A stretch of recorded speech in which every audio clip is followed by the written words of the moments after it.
the so-called gender paradox. And that's a very interesting thing because it's really put their tails in a knot in Scandinavia.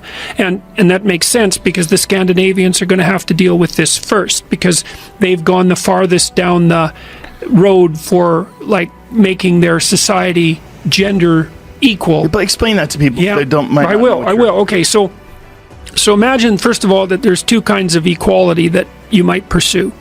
One would be equality of opportunity, and so that would mean that there's wide range of talent across people regardless of their type, whatever that might be, sex, gender, race, ethnicity. There's talent distributed everywhere, and it's a kind of a truism, and I would say a truism of the West in the deepest sense, that each of the individuals within those groups should be put in a position where their talents they're encouraged to manifest those talents, partly because that would be good for them spiritually and psychologically, but also because that would be of obvious benefit to the community. So for me, equality and gender equality is very, very important. For me, also when we talk about gender equality, it's important for me to learn my daughter that her mom can lead and show the way, and her dad can hug and kiss her and show feelings. And I think that's something very important for the hoods where kids grow up, to show feelings, to have these gender equality discussions, to show her a way of opportunities and to strive forward. And it's important both for lonely men and lonely young men, but also for women that feel this roof of glass. They need to fight and to struggle the roof of glass to be successful in their lives. Agreeable people, especially if they're really agreeable, are so agreeable that they often don't even know what they want because they're so accustomed to living for other people. If you ask a disagreeable person what he wants, say, or she wants, they'll tell you right away. They know. It's like, this is what I want and this is how I'm going to get it.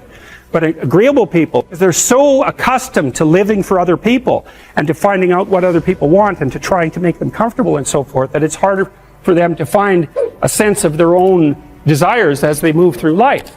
And look, there's situations where that's advantageous, but it's certainly not advantageous if you're going to try to forge yourself a career.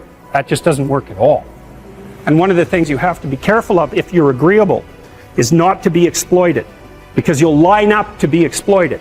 Say what you think. Tell the truth about what you think. There's going to be things you think that you think are nasty and harsh, and they probably are nasty and harsh, but they're also probably true.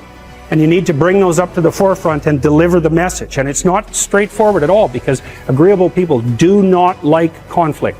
In order to be able to think, you have to risk being offensive. I mean, look at the conversation we're having right now. Like you're certainly willing to risk offending me in the pursuit of truth. Why should you have the right to do that? The overwhelming proportion of people who are in prisons are male. Now, do you want to equalize that just out of curiosity? What about bricklayers? They're 99. Male and we've got about 3/4 of the population now in universities in the humanities and social sciences are female. Are we going to equalize that? And men work more longer hours. They work more dangerous jobs. They're more likely to move. They're more likely to work outside. They're more likely to participate in jobs in the STEM fields that are scalable. They make more money for those reasons. And that's all hidden under the idea that the reason that men and women make different amounts of money is because of their gender. Right, I mean, talent's rare, which people don't understand. There's lots of different kinds of talent, but in each domain it's rare. And so it's to everyone's benefit to exploit talented people to the maximal possible degree. So even if you're just selfish, you'd want to push for equality of opportunity, because the more talented people there are out there, the more cool stuff you get to have, and hopefully the more diverse and interesting your life is. So you can pursue equality of opportunity policies, and the Scandinavians have done that, especially trying to knock down barriers for women in the workplace. And by all accounts, by all standard theories, the Scandinavian countries and places like the Netherlands, Canada to a slightly lesser degree, have gone farther than any other countries in pursuing those policies. part of the consequence of that is that some of the differences between men and women have been minimized. So obviously there's far more women in the workplace than there were 40 years ago. And in many occupations, there's actually dominance by women. There's dominance in the universities, there's dominance in the healthcare fields. And so women have poured into the workplace. And hypothetically, there's problems with that because it's put a lot of stress on family structure. But hypothetically, that's for the best. And because it gives people a broader range of choices and it gives everyone access to more talent. So, and then also if you look around the world, you see that one of the best predictors of the probability of economic development in developing countries is the attitude in those countries towards equal rights for women. And it looks causal. The more positively the country is predisposed to female rights, the more likely they are to develop economic.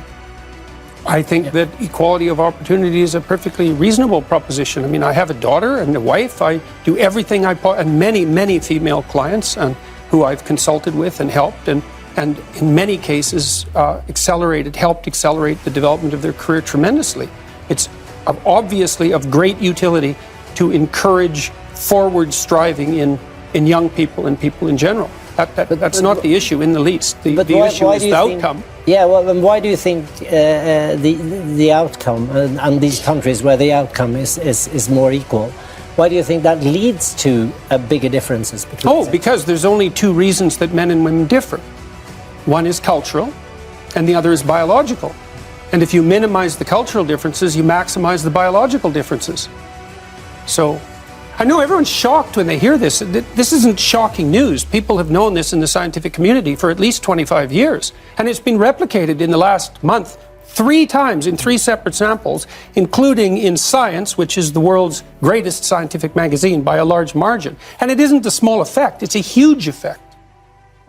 There's no possible way that you could ever regulate a society so tightly that every single one of those groups was equally represented in every single one of those occupations at every single level of the hierarchy. Most working class people, let's say, are far more irritated with the intellectual elite than they are with the wealthy elite. And that's because they think they could become wealthy, and they could, but they don't think they could become part of the intellectual elite. And it isn't obvious to me that the intellectual elite, so those would be the liberal left-leaning types that dominate the media and academia, are particularly positive in their attitudes towards the typical working class person. I think they're prejudiced and elitist. I do believe that that's the case. And I think they're also what would you call it, patronizing. And so they're much more concerned with the 1% who are the cognitive elite than they are the 1% who are the economic elite, because at least they think that's a game they could play.